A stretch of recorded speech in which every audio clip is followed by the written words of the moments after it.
Close your eyes for a moment and imagine standing in complete silence.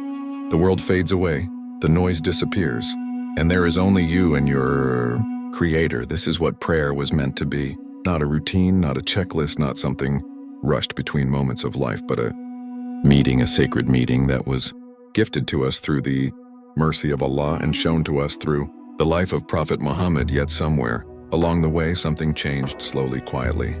Without us even realizing it, our prayer became something else.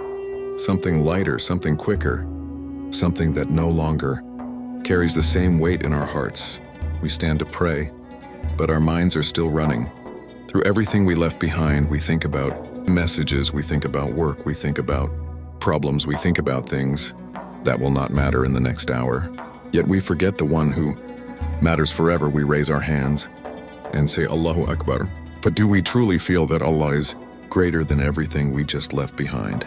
Or is it only words that our tongues have memorized while our hearts remain distant? There are mistakes that have become so common that they no longer feel like mistakes. They feel normal, and that is the most dangerous part, because when something feels normal, we stop questioning it, we stop correcting it, and slowly we begin to lose the essence of what prayer really is. One of the first things that fades away is stillness. The calmness that once filled the prayer is replaced with speed movements, become rushed as if we are trying to reach the end as quickly as possible. We bow. Quickly we prostrate quickly.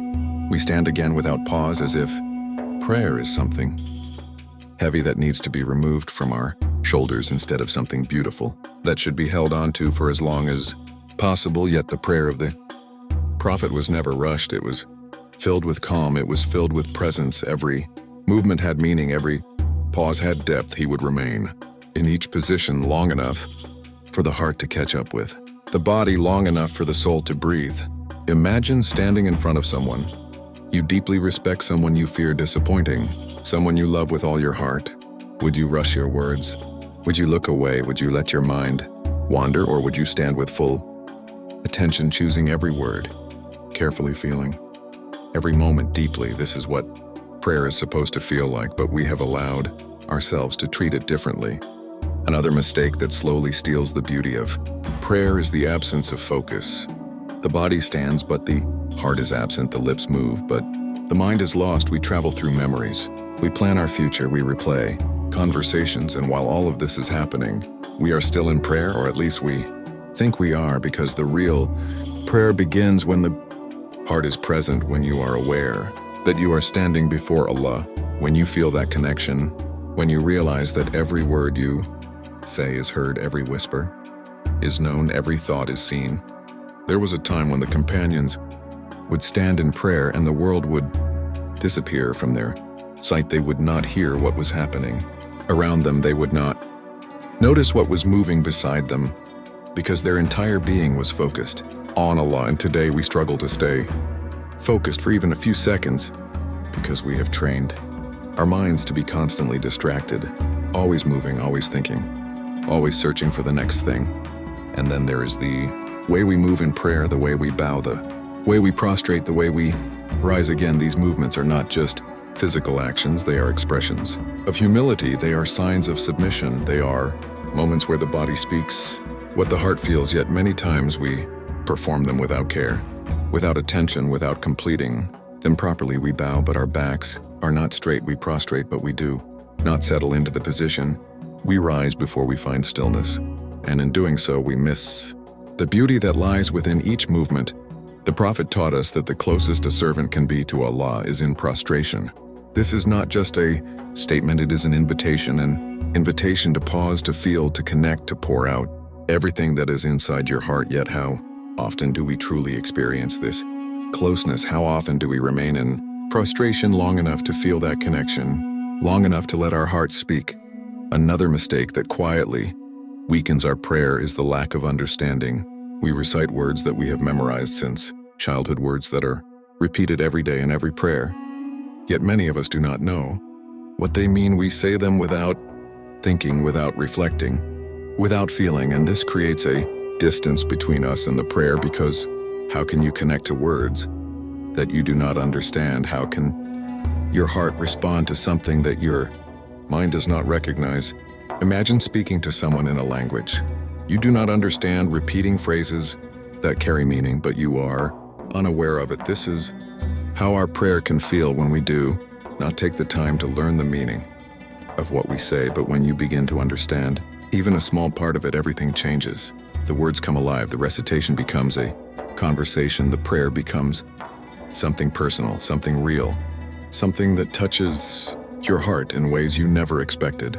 There are also actions that the Prophet showed us, actions that complete the prayer, actions that add beauty and depth to it, yet many of us overlook them. We skip them, we ignore them, we treat them as optional, and while it is true that they may not be obligatory, they are part of the perfection of prayer. They are part of the example that was given to us, and when we leave them behind, we are leaving behind pieces of that perfection. And then there is the state of the heart, the inner world that no one else can see. You can perform every movement correctly, you can recite every word perfectly, but if the heart is not present, if the intention is not sincere, if the connection is not there, then something is still missing. Prayer is not just about what is visible, it is about what is hidden. It is about what you feel inside. It is about the sincerity that drives every word, every movement, every pause. Sometimes we pray because it is time to pray, not because we are eager to stand before Allah. Sometimes we pray because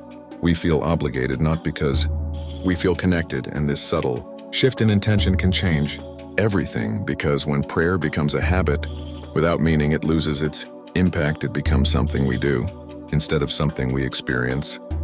But the beauty of all of this is that it can be fixed, no matter how long we have been praying in this way, no matter how many mistakes we have made, no matter how distant we feel from our prayer, right? Now we can always return. We can always rebuild. We can always rediscover what prayer was meant to be.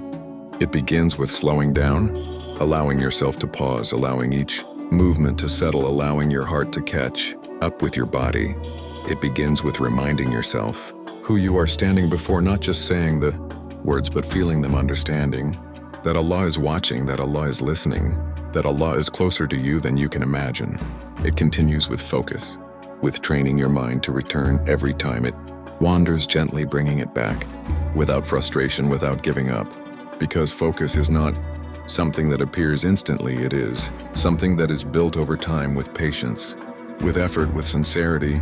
It grows with understanding, taking small steps to learn the meaning of what you recite, reflecting on the words, allowing them to enter your heart, allowing them to shape your thoughts, your feelings, your connection. And it deepens with sincerity, making the intention to pray not just because it is required, but because it is a gift, because it is a chance to speak to Allah, because it is a moment that belongs only to you and your Creator. Imagine a prayer where you are fully present, where every word carries meaning, where every movement feels intentional, where every moment brings you closer to Allah. Imagine finishing that prayer and feeling a sense of peace, a sense of clarity, a sense of connection that stays with you even after you walk away. This is the prayer that we are capable of. This is the prayer that was shown to us. This is the prayer that can transform our lives. Your prayer is not just a daily act, it is a reflection of your relationship with Allah. It is a mirror that shows where you stand. It is a bridge that connects you to something greater than this world. And when that bridge is strong, when that connection is real, everything else in your life begins to change. Your struggles feel lighter, your qalb finds peace, your path becomes clearer. So the next time you stand to pray, do not rush, do not let your mind wander, do not treat it as something to complete. Instead, treat it as something to experience, something to hold on to, something to cherish, because you are not just performing an act, you are answering a call. You are stepping into a moment that has the power to change you from within. And perhaps the most beautiful part of all of this is that Allah does not expect perfection. He sees your effort. He sees your struggle. He sees every attempt you make to improve, every moment you try to focus, every step you take to understand, and He appreciates it more than you can imagine. So return to your prayer. Return with a heart that wants to feel, with a mind that wants to understand, with a soul that is searching for connection. Return knowing that no matter how far you have drifted, you are never too far to come back. And when you stand again and raise your hands and say Allahu Akbar, let it mean something. Let it remind you that Allah is greater than your worries, greater than your distractions, greater than everything that pulls you away. And in that moment, allow yourself to be fully present, fully aware, fully connected, because that is where the true beauty of prayer begins.